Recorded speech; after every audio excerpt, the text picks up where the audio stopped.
Okay, yeah, Noel, come to get me again now.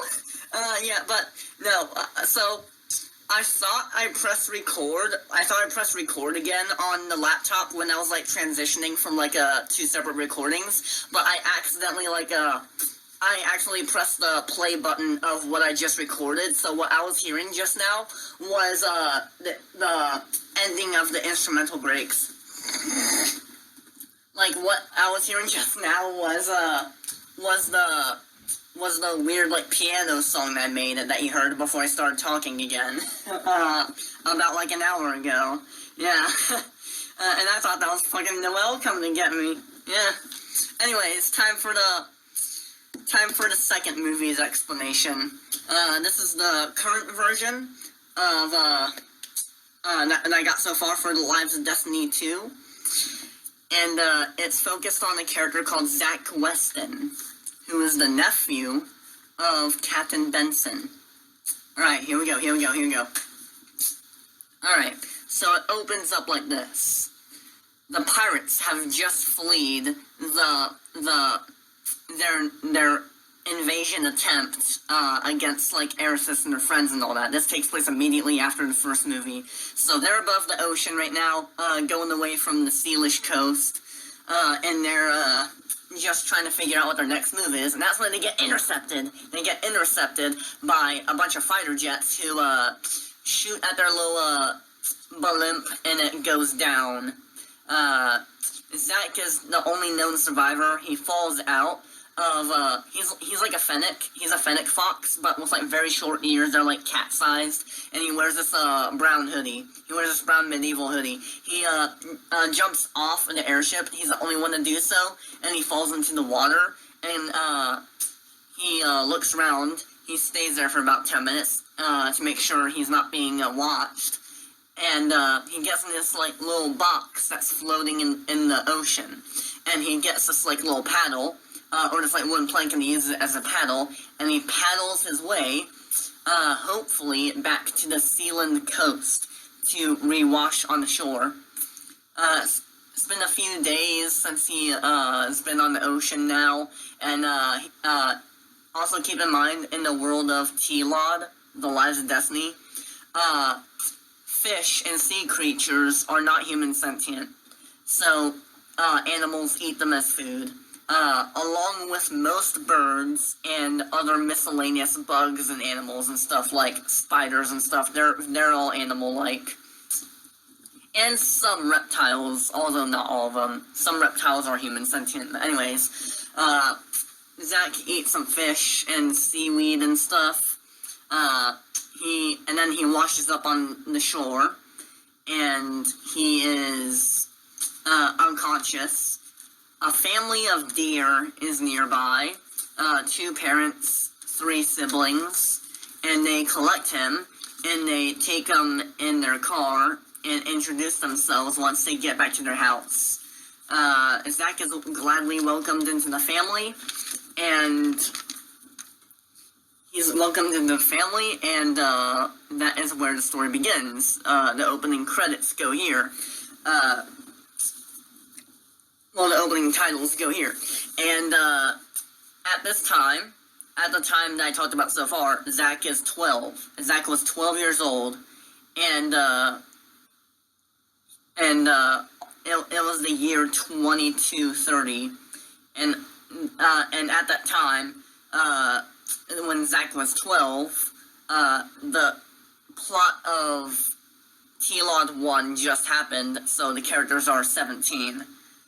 Now we fast forward like 3 years later, and Zach is 15, meaning that Erisys and all her friends are 20 now. They're 20 years old, and they're living their lives, their little lives of destiny. Okay, so Zach is just chilling with his fam, and they all just chill. They're family now. Yeah, and Zach gets something in the mail. Something comes in through the little mail door thing. You know those like little like mail slots and doors? Yeah, the mail comes in through there, and Zach picks the letters up, and one of them is addressed to him. he's never gotten a letter before, because he had no friends. You know, so he opens it, and it is a letter from his uncle, Captain Benson. So, he reads it, and it basically says that he is still alive, and he wants Zach to come find him. And he left a bunch of clues around the map of around the map of Sealand for Zach to find him in. He has to go, like, place to place to find him and stuff. So, Zach shows his parents the letter, and his parents are like, what the hell, why? Why would you, like, have your uncle be alive and tell us he's fine? You can just go fuck off, twerp, and go find him yourself. And which is kind of mean for the parents to say, right? So, well, they don't actually say that. I intend this movie to be the most, like, child-friendly rated movie there is. G on going to PG, like, somewhere between G and PG. That's what I want this movie to be. Yeah, obviously I didn't want to say that in that movie, but, Zach, it's in the middle of the night, he goes out, and, he looks at the sky, and he stares at the moon as, his theme song, whatever that is, I haven't written it yet, plays, and it's very emotional. For some reason, I always associated another song that already exists to Zach, in this scene, when he, like, stares up at the moon, hoping for, something great to happen. It's supposed to be, like, a lot like the scene where, Luke Skywalker in A New Hope, looks at the binary sunset, but except it's night, and there's only one moon, and it's not a sun. It's a very hazy, cloudy, kind of cloudy night. It's hazy. It's hazy, but there's stars clearly in the sky. So Zach is, like, looking up at the moon, and I always imagined, well, yeah, I know moons are not suns. Whatever. So, okay, well, that's against the point. The point is that, in this scene, I always imagined, Zach's theme song to, be, Air Bud's theme song from, Air Buddies. It's the movie where, a dog, who can play sports called Air Bud has kids, and the kids go on a mission to find their, doggy parents, who are kidnapped by probably the most underrated, iconic duo of villains ever. I love them so much. My favorite scene of them was when they were, like, I remember there was this, like, one scene from that movie, they, crashed through, like, a fucking fence, and they just, like, trekked along, like, a field to, like, catch the puppies. It was hilarious. That was my favorite scene from watching the movie, but, yeah, the theme song of, the Air Buddies, I always imagined that playing, when, Zach looked up into the, at the moon. I'm gonna awkwardly hum it real quick, if you don't mind. You may know what I'm talking about, you may not know. I'm gonna autistically do it. I'm gonna go autism mode on you real quick, if you don't mind. It goes like this. Da da da da da da da da da da. It kind of goes something like that. I always imagined that playing, for Zach's theme, but obviously I'm not gonna commit plagiarism, so I'm not gonna do that, but I always imagined that, like, theme song playing. It just sounds so perfect for Zach, but unfortunately that song had to already exist and I couldn't write it myself, so, Why? Okay, so, anyways, Zach goes to this, Roaring Twenties inspired looking kind of city, and, he's at the first clue of where, the map is taking him to find, his uncle. And it is, this very town right here. So, he enters an inn, which has a little black light, above its entrance door, and a secret, like, message written in white is revealed, and it shows where the next location is, which has previously been left blank, and that is the Whispering Woodlands. So, the Whispering Woodlands is, it's very creepy, very foggy. It's like, the theme of it is like,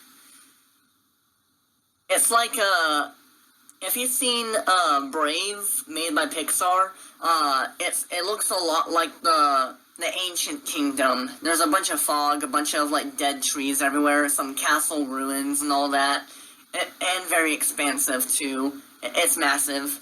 And there's a few trails and stuff like that Zach has to walk on, and he, comes across this sword that's in the way, with a skeleton arm attached to it.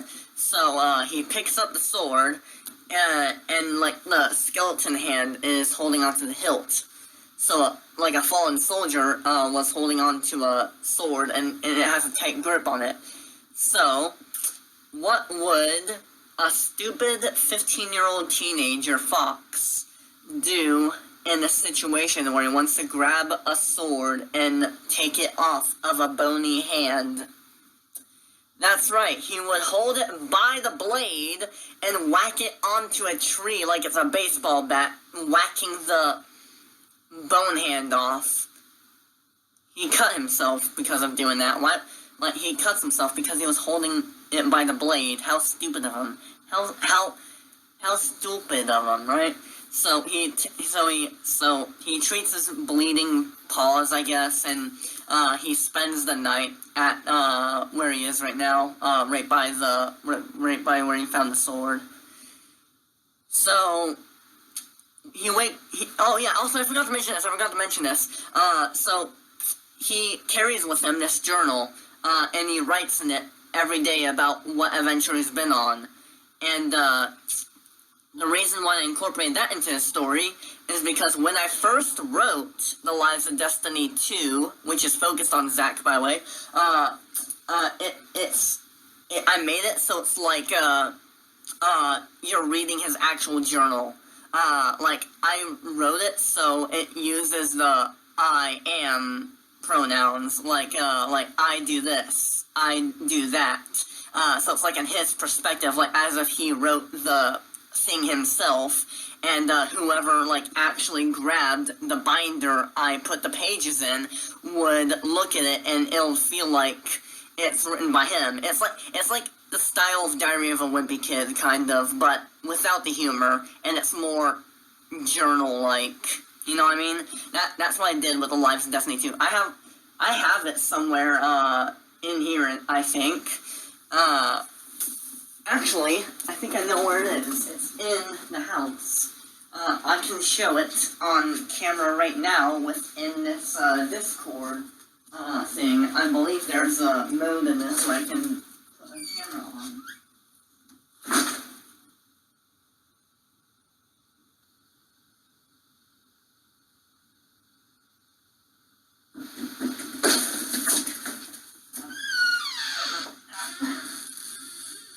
Yeah. So anyways, laptop and recording, everything on is right here. It's my dad's, he doesn't ever use it, but yeah. Anyways. Alright. Hold on, let me get my slippers away.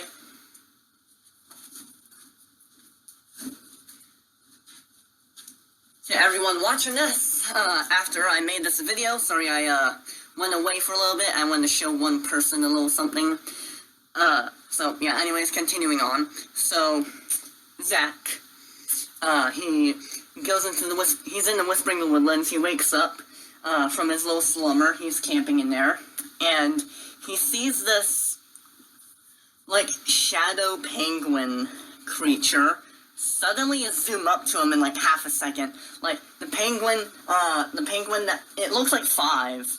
The penguin looks like 5. He has, like, red eyes and, is pitch black dark and everything, like a shadow. And it's standing, like, a mile in the distance. And literally, in the snap of a finger, It's right there in his face. It, like, zooms at him, like, twice the speed of a bullet. And it disappears, like, instantly as it gets a centimeter from his face. Talk about a jump scare, right? So I'm coughing a lot. I've just been talking for a while. And we're only 2 of 7 movies in. And then we got the 8th one to talk about after that. So yeah, Zach moves on the path, and he sees this, like, crystallized environment. It looks a lot like after going through the Whispering Woodlands, the fog clears up, the trees disappear, and the ground is now, like, magenta, blue, and violet crystallized flooring. The environment looks a lot like the wishing star from Puss in Boots: The Last Wish. What was I gonna say? Yeah, Zach looks up and he sees this hill made of that same type of crystal floor, and he looks up and sees there's a castle made of that same material, and he looks up above him and he sees there's a bunch of, like, spirits floating around. They're like blue spirits just circling around everywhere, and above that are, like, these, like, northern light looking things, and they're, like, of magenta and blue colors and violets and purples and stuff like that. The cool bluey colors and the cool pinky colors is what they are. Yeah. So Zach has a plan to get in the castle, but before he gets in the castle, 2 spirits start circling around his wrists like they're handcuffs and lift him away into the sky. And then Zach just blacks out and wakes up in some medieval pantry of a kitchen out of nowhere. He wakes up in the pantry of a kitchen and he recognizes a certain smell. He knows exactly where he is. He is in a place that his dear family used to take him to all the time, every, like, Saturday or something like that, every once a week. Maybe even twice a week, I don't know. But he has a lot of nostalgia for the place, and he looks up around. He's in a restaurant ran by someone who he's good friends with, John Taster, the very obese and fat boar, who a lot of people would mistake in the OC for fat fetish when it's not. So he comes out the kitchen. He's got, like, a big gut and stuff like that. It's supposed to be like, he's like a chef. He's, like, fat. Those two kind of correlate with each other. I don't know, but he's also blind. He wears this, like badass, like, bandana over his eyes. That makes him look kind of, it, like, hides his eyes. It gives him the same vibes as Flint Lockwood's dad from Cloudy with a Chance of Meatballs. It gives him that same kind of vibe. At least I'm trying to give it that same vibe. His eyes are covered by like a black bandana, like Ninja Turtle style. He's very obese. He's got, like, stains on his white shirt and stuff. And he gets a seat with Zach. And Zach shows John Taster, the journal he's writing about his mission to find his uncle, Benson, his uncle Captain Benson of the Pirates. And keep in mind, actually no. Okay, I was gonna say that Zach doesn't know that Captain Benson is a pirate captain or anything like that, but then I realized, oh, yeah, duh, he has to know because he's on the airship, but whatever. Anyway, so he shows him the little journal he's writing, and John is like, oh, this is some impressive work, kid. Maybe my niece, well, no, not his niece, maybe my daughter can help you on your mission. So he invites his daughter, Alaska, the boar, to assist Zach on his mission to find his uncle. So the two team up and they get on a plane and they fly to somewhere else in Sealand, and it's actually this artificially built like New York City type of island in like the upper coast called New Shell. And it's like a very sci-fi city, and they gotta look around there because that was the next location said on Zach's map. So that is when Zach and Alaska start looking around for clues and stuff like that, and they bump into Alex the robot cat, who just stares at them and then flies away. So they try and look for Alex, thinking that he is probably the key to finding Captain Benson, and they're not too far from wrong, given what Alex actually is. So anyways, they try and follow a smoke trail in the sky, but they lose them.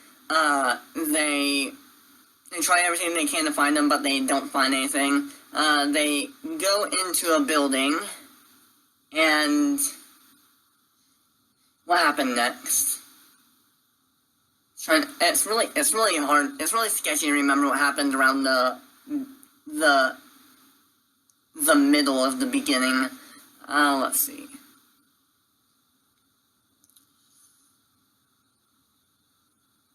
Okay, yeah, they fall asleep there, and then next thing when they wake up, they're at, like, some, like, dump, and they're trying to get away, and then there's all these, like, robots trying to go after them. They got, like, and, like, Zach uses his sword to, like, slay through the robots so they can get away and stuff. They board some, like, truck that's passing by to get to their destination, and then they're like, nope, there's nothing here at all. We don't know what the hell is going on. And they get on a boat to get back to the mainland of Sealand. And once they get back, they get to this like abandoned city. They look around, and Alaska is gone. Alaska's just gone. And that's when Zach looks around. He goes into a house. And he looks in the bathroom of the abandoned house of the abandoned city, and he sees, and he hears like a weird like gushing sound coming from the toilet. He looks in it, and he sees a head in the toilet, and no, it's not what you're thinking of, trust me. My concept here existed before that, okay? But yeah, there's a head in the toilet. Not what you're thinking of. My thing existed before that other thing existed, trust me. So, there's a deer's head in the toilet. It's like decapitated. It's decapitated. And it's like laying on the side. And it's not like a cartoon animal deer like everyone else is. It's like an actual, like, in real life deer head. Like, it's creepy looking. And it's like head is like floating on one side in the water. Oh, you wouldn't have to... Okay, whatever. Well, I'm sure a lot of people watching this would still think of that, because we have a lot of autism minds watching this channel, right? So, anyways, the left eye that is pointed, that's only revealed on that one side, is looking dead at Zach, and it whispers, run. And then the lights start flashing and everything. It becomes a horror scene. Captain Benson shows up as some sort of like ink demon creature, like Bendy or whatever, and starts like trying to sword fight Zach, who gets away. And then when Zach runs through the door, he's running through a bunch of different like liminal spaces. And then he falls out back into the real world like nothing ever happened, and it was just a vision of some kind.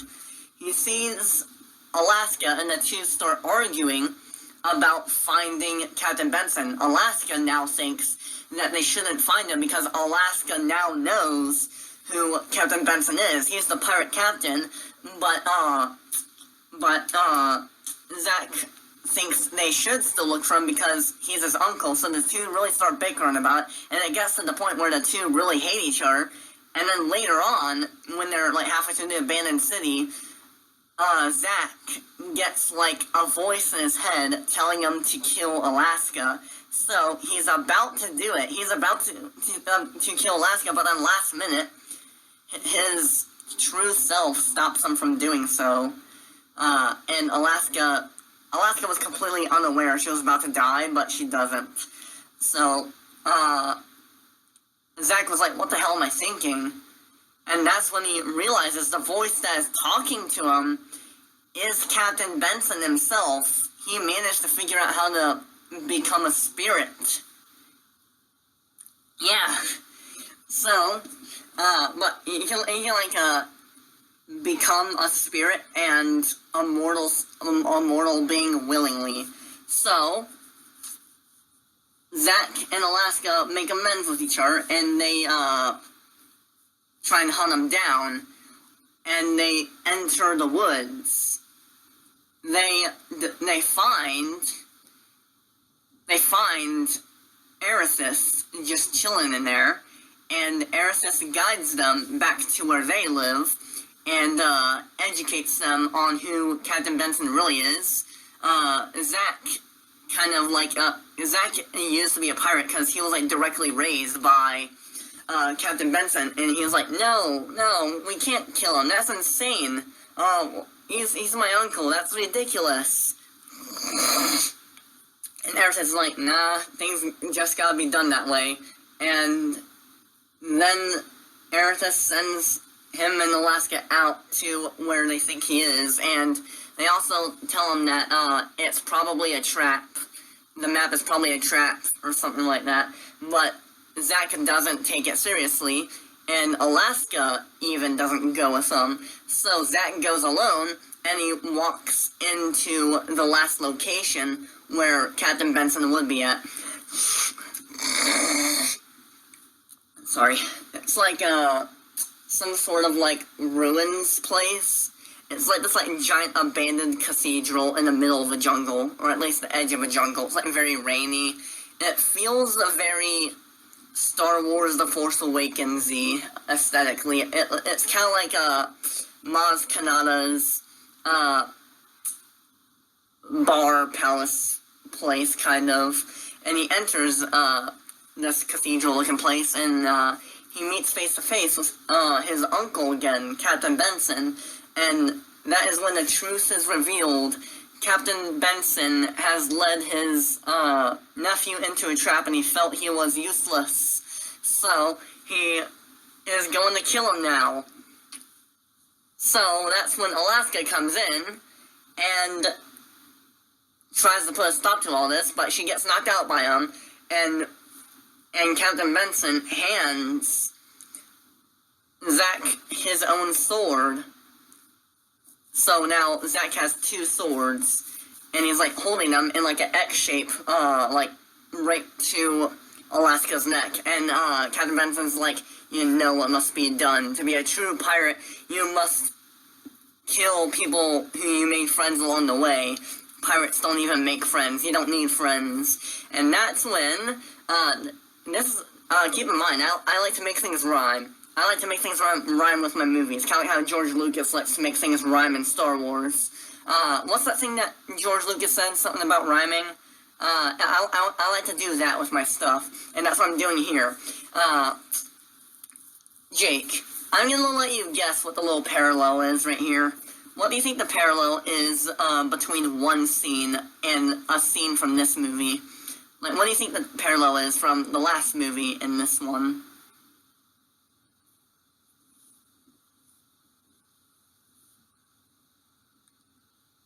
What are you thinking, Bubby?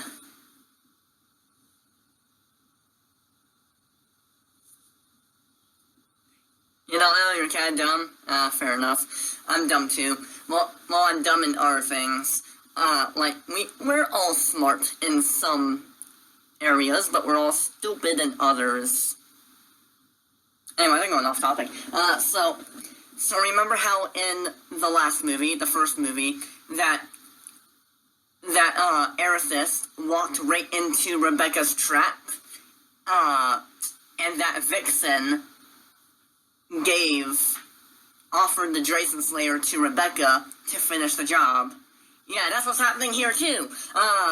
Captain Benson is doing the same thing to Zack to do that to Alaska. Kind of cool, right? It's kind of like the two are paralleling to each other. I think it's genius.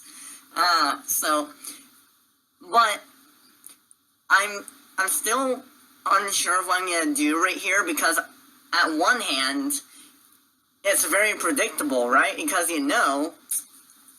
Zack is not gonna kill her, right?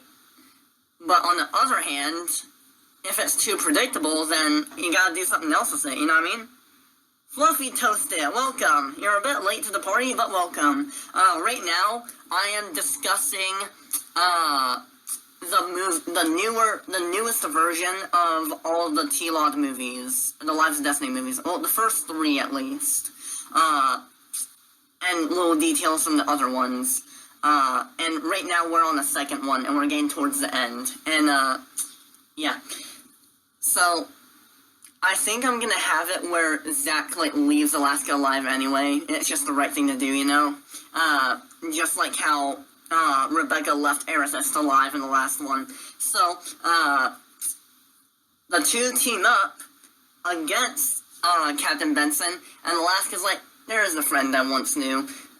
And two are friends again, and, they stop bickering as they, fight against Captain Benson, and Captain Benson flees away, but they do get some good hits on him with their swords.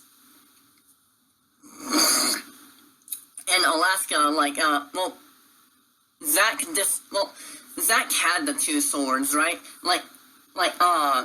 Captain Benson gave his other sword to Zack to, decapitate Alaska, but, Zack gave, Captain Benson's sword to Alaska. So, yeah, so each of them have a sword now, and, Captain Benson got nothing, so he just runs away.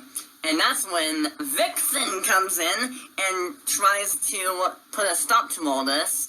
But with the power of friendship, Zack and Alaska manage to beat Vixen, and they almost unmask her, but don't. Her identity is still sealed, and there's a shadow. There's a shadow hiding her face, where the crack is in her mask, so it's still no idea who she actually is. So Vixen also flees away, and Aerithus comes in a bit too late, and she's like, oh, well done, you two.